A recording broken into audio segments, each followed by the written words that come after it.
Sri Lanka recently organized an agriculture, education and commerce exhibition. The exhibition was declared open by the Sri Lanka President Maithripala Sirisena. Prime Minister Ranil Wickremesinghe was also present at the exhibition. The exhibition saw a huge crowd of people, and President Maithripala Sirisena visited all the exhibition stalls. Government and private sectors took part in the exhibition. Consumers were able to buy organic products such as rice, vegetables and fruits. The theme of the exhibition was food safety and sustainable farming, as highlighted in the manifesto of Maithri Governance, which is a stable country. The exhibition was organized with the aim of producing food items without poisonous substances. At the event, Minister of Agriculture Duminda Disanayaka presented the 3-year plan, a country free of poisonous food item, to the President. Meanwhile, at the same event, the President launched an official website on satellite technology.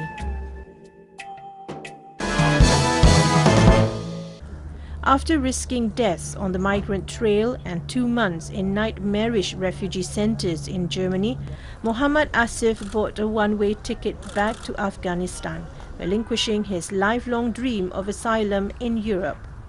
Asif thought Europe would offer him a comfortable life, but he found only hostility and pain.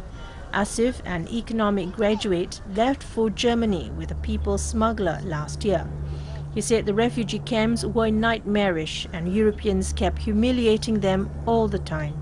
They think refugees are destroying Europe. They are very nationalist, Asif said, after returning to Kabul. He said the Afghanistan president once said that Europe doesn't make you a millionaire. He is so right. Even if one have master's degrees and PhDs, no one will give them a formal job in Europe. The most dangerous part of Asif's long journey to Europe was from Iran to Turkey. He recalled there was an overweight Afghan boy in their group who was struggling to walk through the mountains. The smuggler was cruel. He gave the boy a kick and he went tumbling down the slopes. They never found his body.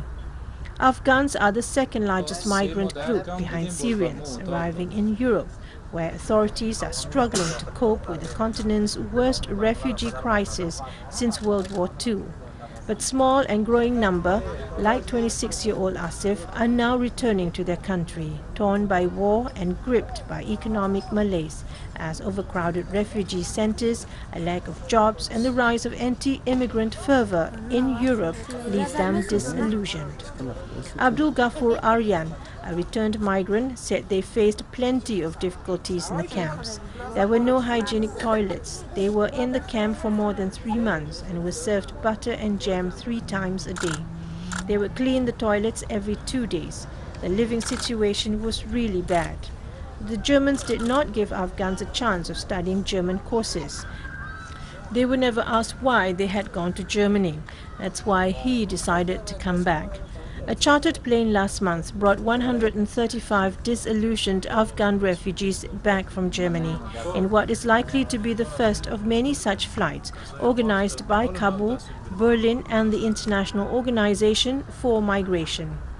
Afghanistan is witnessing what local officials call an unprecedented migration towards European nations as tens of thousands of civilians flee decades of turmoil and war, tearing their country apart. Smuggling networks are flourishing, making money from desperate migrants undertaking dangerous journeys on well-trodden Mediterranean trails via Iran, Turkey and Greece. Well, if I do not find a job, I will make some money I will give it to a smuggler to send me somewhere like Europe.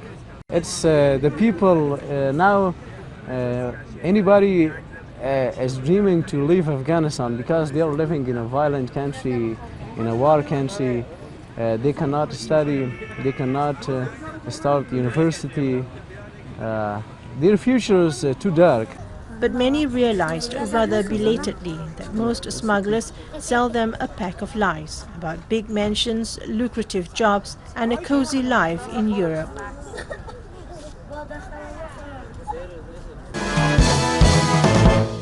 The European and Asian continents is once again linked, this time by Istanbul's third bridge, Yavuz Sultan Selim, which is scheduled to be operational in August 2016. The final and middle section of the bridge was inaugurated and attended by Turkish President Recep Tayyip Erdogan, Prime Minister Ahmet Davutoglu and Transport Minister Binali Yildirim. Erdogan, in his speech at the inauguration, said only those who think big are able to realize such projects. When the foundation of the bridge was laid on May 29, 2013, some people said that it would not happen. The Yavuz Sultan Selim Bridge was named after 16th century Ottoman Sultan Selim I, whose rule marked the expansion of the burgeoning world power in the Middle East. Completed, the bridge will have reportedly cost $3 billion, will be 1,408 meters in length and 59 meters in width. The bridge will boast 8 lanes of motorway and 2 lanes of railway. Meanwhile, Prime Minister Ahmet Davutoglu said Istanbul has become a city linking 2 continents 6 times by projects such as 3 bridges above the ground, the Eurasia and the Marmara tunnels, as well as the Melen Watercourse project. One of the main objectives of Iran in the post-sanctions era is to expand its tourism sector and become the next tourism hub in the region. As sanctions imposed on Iran are being lifted, the country is gearing up for a new era in tourism sector. Tourism is undoubtedly the most promising growth prospects in Iran. Being the largest country in the Middle East and one of the top 20 biggest economy in and around the region, Iran is expected to see significant tourism growth following the lifting of sanctions that previously have restricted foreign investment since 2006. For the future, it will be very nice marketing in Iran. Now, all the French people will come in Iran. For example, me, I come from Turkey, and also I will work in the Urmiya.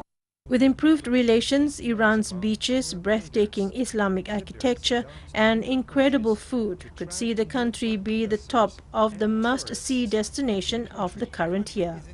Iran's tourism chief Masoud Soltanifar said there is a bright future in this sector.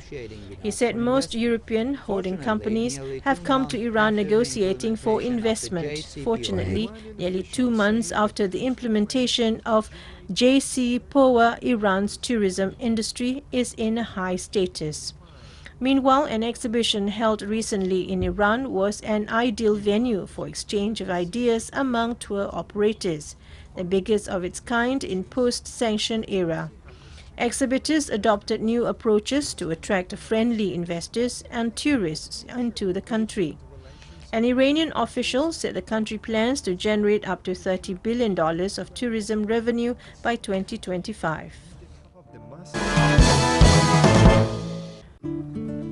Hanok, or traditional Korean housing, conjures up the image of preserving tradition. But these days, many people fix and convert Hanok homes into more modern housing or work areas. The sun has set in this alley where a traditional Korean house or Hanok-style guest house is located. The front yard looks even cozier.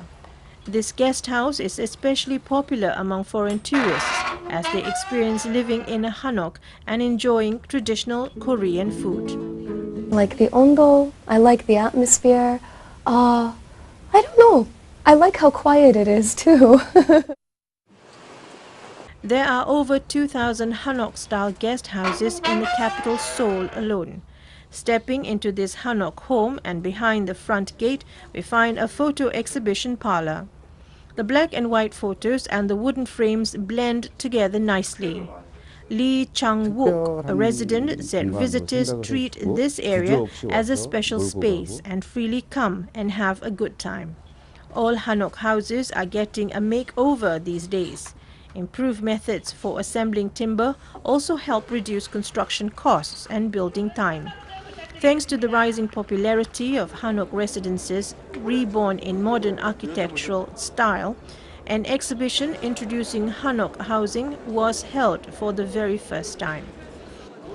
Works by master wood craftsmen are displayed and a ceremony is held to mark the raising of a ridge pole at a Hanok home. There are more than 10,000 Hanok homes in Seoul alone. They are increasingly transforming themselves from cultural landmarks into day-to-day living spaces for modern Koreans.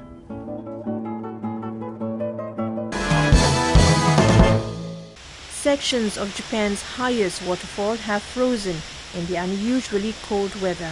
The spectacle has attracted wide attention.